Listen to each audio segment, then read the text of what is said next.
other cheek? Or is he talking about when somebody offends you and you want to lash out at them? Sometimes you need to back off a little bit. If you made your wife mad and she slaps you back, you probably need to say, I deserve that. Versus, I'm going to turn you up to the Bible. If you slap me, I hope it feels good to you because I'm following the Bible. You can say don't defend yourself. Huh? It's like a metaphor. You're not saying to sit there and let your butt get kicked. You got to stand up for yourself. There's this point where we have to stand up for ourselves. But as well, we have to stand up for what we believe in. And we have to get off our own butt and figure out really why we feel disconnected. Why we feel like our prayers are ineffectual. He says you have not because you ask not. And when you do ask, you ask what? The wrong way. That's the wrong person. A miss. If I'm shooting at something, it's also a term for misguided. You're asking misguidedly. You're asking for the wrong things. Remember, like I said, if you search for the truth, you'll find it. If you search for the lie, you'll find it. But the big question is that if you find out that your best friend, husband, boyfriend, girlfriend, whatever, if you find out that they're a liar, they're a cheat, they're a manipulator, you go ask this person, you need to present them with the evidence and say, Artie, remember this day? This played out this way, right? And if you expect this person who's a liar, cheat, and manipulator to tell you the truth, you're an idiot. You're worse than a fool. You're rocking. At that point, you're like, why? Because you want to be convinced. You're still under their spell. You're under their authority. They've cast this spell upon you that I am in control. The whole point that we're trying to do, we're trying to break out of control of religion and find God as God originally was. That's the whole point.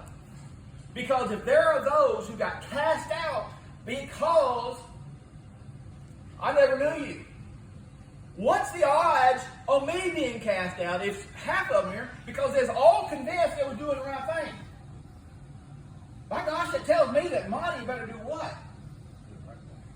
Yeah. Trying to figure it out. And I'm going to tell you something. I'm going to spend more time trying to figure this out than I am going to try to figure out, Lance, how to build a wall. Think about that. Because I am dealing with things that are of eternal significance.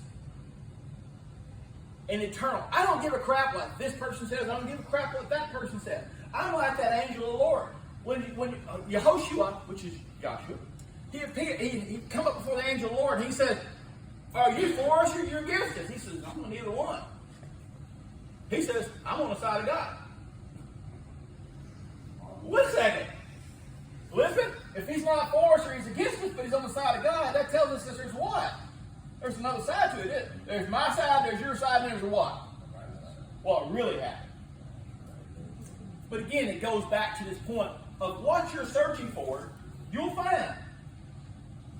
But the ultimate thing is that if you discover that this thing that you've believed in, this person that you believed in is a lie, and you keep going back to the lie because the lie is what?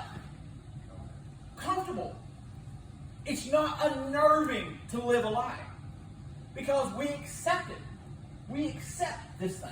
We accept this lie because the lie is easier to live with than the truth. The lie of religion is easier to live with than the truth of religion. If you take Abram had two qualities right off get-go.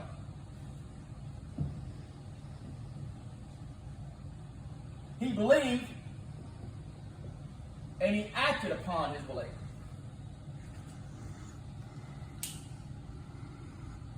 He believed and he acted upon his belief.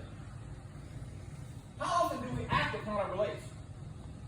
Act upon your beliefs is not like, well, I believe that Zeke is going to cook for me today. So I want to act upon it. I am going to go over there. To act upon something is basically you're building your actions upon something. So in other words, to act upon your belief to God is to build your actions. But the question is that how do your actions reveal your beliefs? You get me on this? How does your actions believe? How do the actions reveal your beliefs? Because it says, preach at all times, and if you have to, do what? Use words. Imagine if our religion, our faith, was demonstrated by our actions versus our words. But isn't that how we want to judge relationships? You can tell me, yeah, we're buddies, we're friends, we're lovers, you're my boyfriend, you're my girlfriend, you're my husband, you're my wife. But until that person acts like it already, they're what? It's just words. Abram didn't use words. Everything he did was based upon, he acted upon, in other words, everything he did was reflected of his beliefs.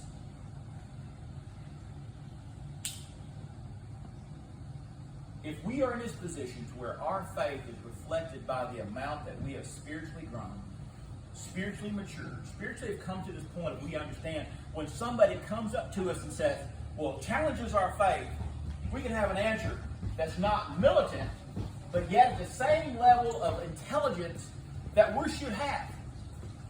We have the same level of intelligence that this person is attacking us with because they want to find out, because Christians, did you know that Christianity and idiots are oftentimes the same word? Yeah. Because it's been said that we Christians know the least of our faith than any other denomination. You take a Buddhist, you take a Muslim, they know the roots of their belief.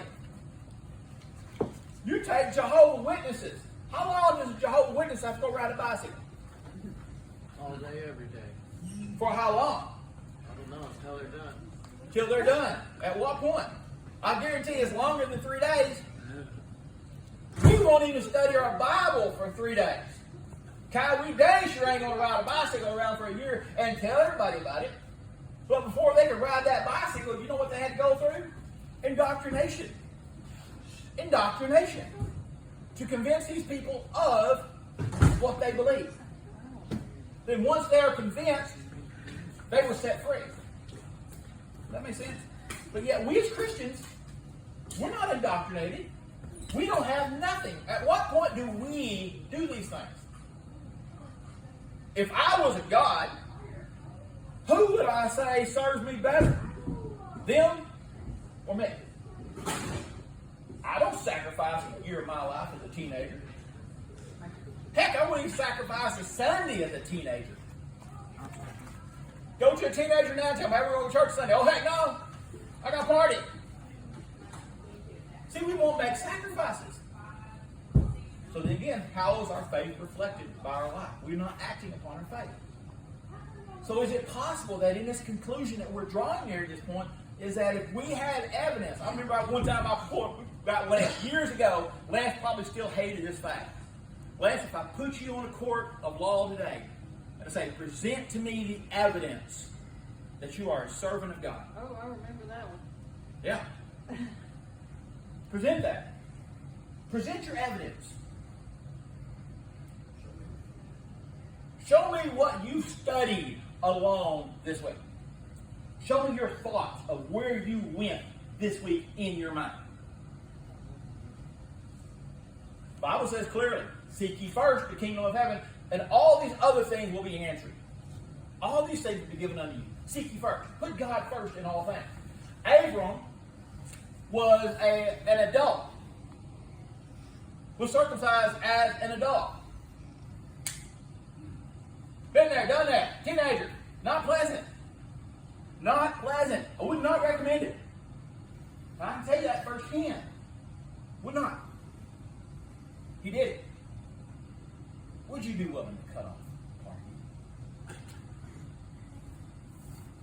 But in reality, is that not what you're doing? Does it present your life as a living sacrifice?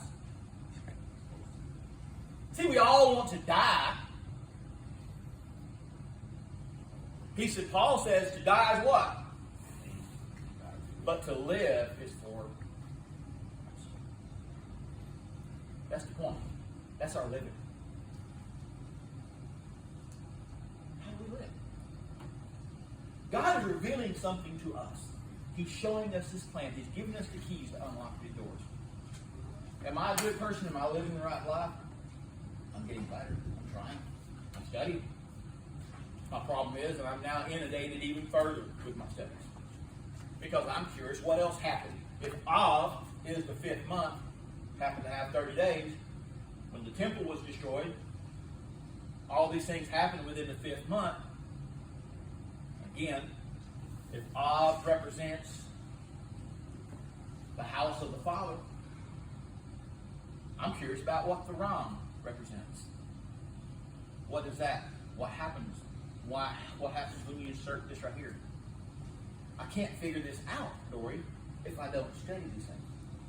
I can't go to the depth that God is calling me to because I'm still thinking about all these other things that really have no eternal significance whatsoever.